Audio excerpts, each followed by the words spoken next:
Sarah, I want to talk to you about something that I've been using that I've been really appreciating and enjoying with this, kids, book, business, life situation that I have going on. As you and I both know, we have to just squish runs in anywhere, everywhere, but we also want to get the most out of it. You and I both are very driven people. We want to get our runs to the best of their ability.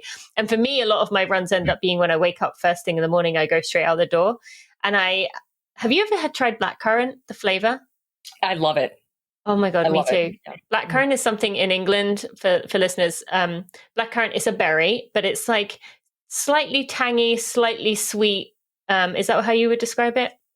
Yeah, it's kind of like pomegranate-esque. It's really delicious. Yeah. Yes, that's true. Yeah, so I came across this product called 2Before, which is blackcurrant flavored. It increases your endurance, it helps you with inflammation, supports your immunity, but most importantly, comes in it comes in a caffeine and a non-caffeine version, so I can get this energy boost before my runs in the morning, or especially I'm sure you've had many of these afternoon squish-ins when you're already kind of a bit cooked, but you have to get a run in. And I've really been loving it, and I love that it is blackcurrant flavor, because that just makes it so easy to drink. It's enjoyable, and I know it's helping me, even though it's a pre-workout. So I want to have you try it out, because I think you're going to love it too, especially if you love that taste of blackcurrant.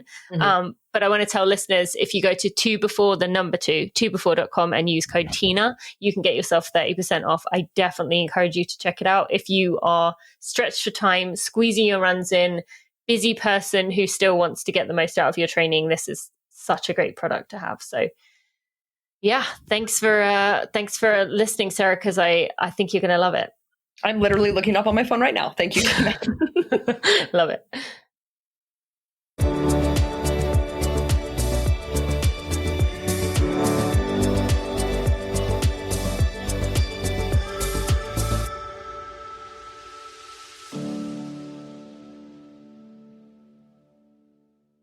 Welcome back, friends, to another For Real-Isode with Sarah and I am excited. Sarah, I have a question that feels a little bit weird to ask, because we are only in our mid-30s, but I'm still going to ask it anyway. What have been the best and the worst parts for you about getting older? That is so funny, because that is one of the questions that I was going to. Well, I was going to more phrase it of okay, what is getting worse and worse as you get older, and what is getting better and better? Because the funny thing is, oftentimes they're two sides of the same coin. So I can say almost definitely, for the vast majority of people, your physical appearance does not improve with age. But on the other side of that coin, you care less and less and less. What used to take me an hour to get ready in the morning now takes me 4 minutes, because I just don't care. I simply don't care. So I would say the thing that's getting better is just that I could not care less about what other people think about me. I hope that will only continue, and that by the time I'm 70 and 80 plus, that I'm just really one of those, old folks that's just truly speaking their mind, in a real funny way. But what is getting worse as I get, again, it is hard to say, because we are still, by all standards, we are still pretty young, but I think it's tough being in the sport of running, because it's very easy to say my best days running are behind me. And that's tough. Because I do still love to go train, but yesterday, going out and doing 800 meter repeats, which is what I had, at a pace that was just faster than my marathon PR pace, and it felt like 5K effort. So that's one of the tough things, is this universal standard that we face in running, which is just seconds and minutes on a clock. Time is an unforgiving standard, and as you get older, you start to lose. I think it was Charles Barkley who said Father Time is still undefeated.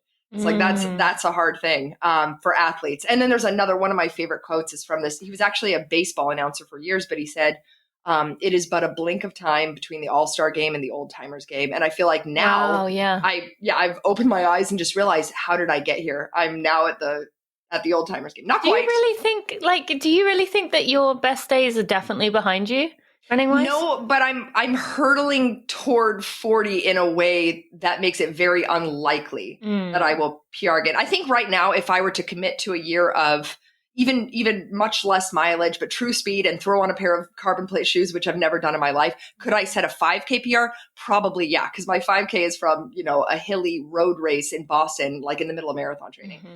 So I think potentially I could still walk away saying, hey, I'm faster today than I've ever been before, but it would be with a huge asterisk beside it. Do I think I'll ever be like the top American at a world major marathon again? Absolutely not. I don't think that's ever going to happen. What about you?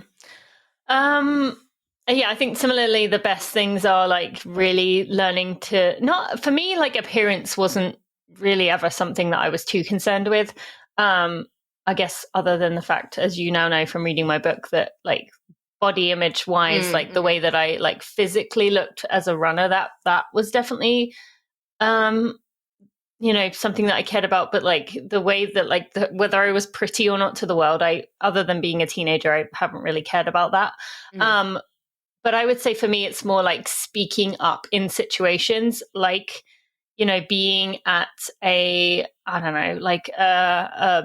community event or something where, like last night I went to a equity group at my now Bailey is at kindergarten. I went to an equity group at the school and I wasn't afraid to speak up. Like I think before it was always like, what are people going to think if I say this, or like I don't necessarily agree with this. Or this weekend, I was at a St. Louis running community event that was happening. And when one of the people there said, what would you like to see at our race in the expo area and the finish area? I was like, a zero waste tent. And before I would have not said that, because I would have been like, people are going to be like, a zero waste tent, like whatever. Why would you bring that up? But for me, that's something I care about, and so I brought it up. So that's what I'd say some of the best things. Also, just I'd say you get like a certain level of respect. Like when you're in your 20s, people still very much look down, like you're not experienced enough. You're still this young spring chicken that doesn't know what they're doing.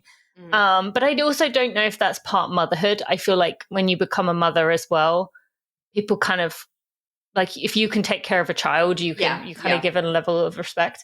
But getting worse, I would say, there's just some things that I think come up now that I'm like, I guess that I wish I had the opportunity to, or I wish I had figured that out in my 20s. So things that I don't, I think are too late for now, that I wish I would have done while I was in my 20s. Like, kind of while I was in my training years, why didn't I try and do a bit more of the kind of challenging marathons, or try like a VK or something while I was in that fitter time? And instead now it feels like, not that the boat has passed, but as you said, you have to be more selective with what you're choosing here. Well, and especially like you said, post-motherhood, it's not necessarily age, but you're looking back of, oh my goodness, look at all the stuff I could have done without kids. Yes.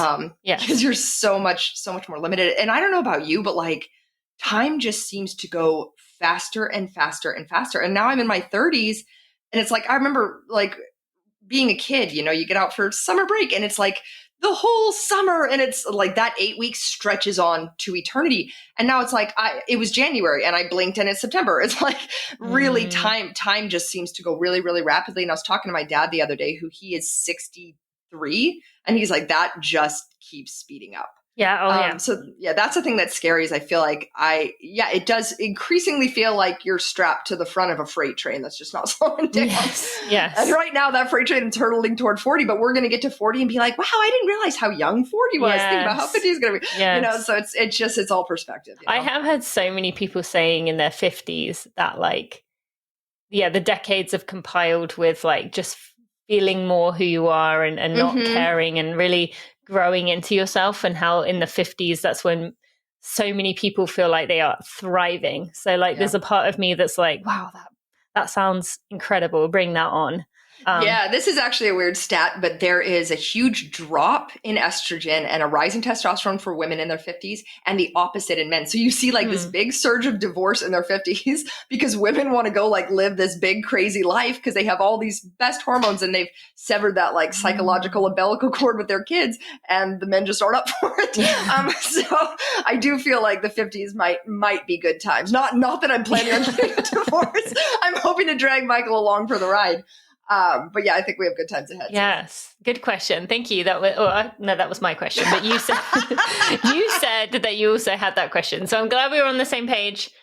Would love to hear from the listeners. What are your answers there? And Sarah, I'm sure you will come up with next week's question. So thanks for taking the lion's share of these questions because I am loving this. So see you next time.